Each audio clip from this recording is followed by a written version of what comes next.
Why are we taught to obey before we're ever taught how to think? Seriously, have you ever thought about that? From the moment we're old enough to understand words, the rules come first. In kindergarten, it's sit still, be quiet, raise your hand. We're told to follow instructions without question.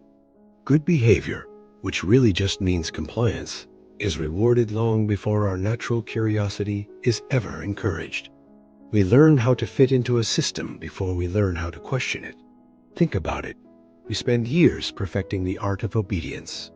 And by the time questioning becomes socially acceptable, usually in our late teens or adulthood, obedience already feels like second nature.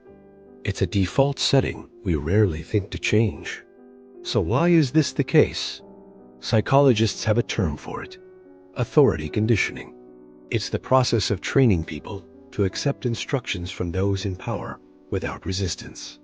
And from a systemic point of view, it makes perfect sense. Obedience is the oil that keeps the machine running smoothly. Schools, workplaces, governments, they all depend on a high degree of predictability to function. A classroom full of students who all follow the rules is easy to manage. A workforce that executes tasks without argument is efficient. A society that complies is stable. Thinking, on the other hand, is messy. It's unpredictable. It introduces friction, slows things down, and challenges the status quo. When you start asking why, you stop being a predictable cog in the machine. You start to see the flaws, the inefficiencies, the injustices. And that's a problem for systems that are built on the idea that things should stay the same. Philosophers saw this coming centuries ago.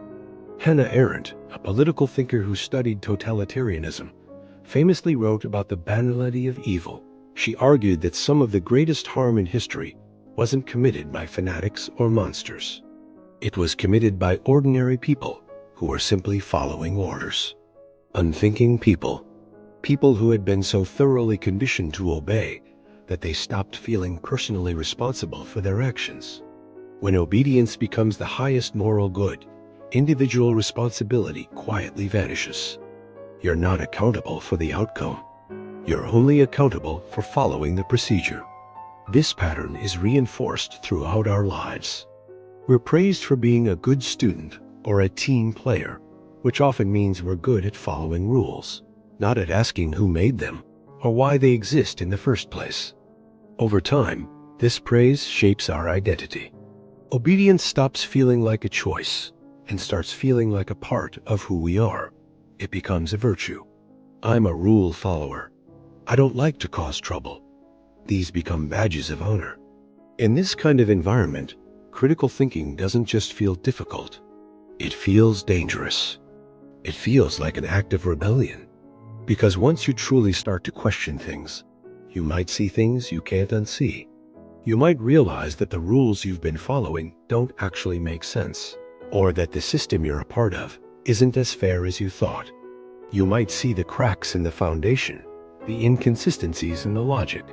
And once you see them, you can't go back to blissful ignorance. You are now responsible for that knowledge. And here's the kicker. Systems rarely, if ever, reward the people who point out their flaws. Whistleblowers, innovators, and rebels often pay a high price for their thinking. So maybe the real question isn't just why we were taught to obey first. Maybe it's why unlearning that obedience feels so much harder than learning how to think. The tools for thinking are all around us: books, discussions, the internet. But the courage to use them, to break from the comfort of compliance, that has to come from within. And the fact that it's such a struggle says a lot about the world we've built and about ourselves. Thanks for watching. If this got you thinking, hit the like button and subscribe for more.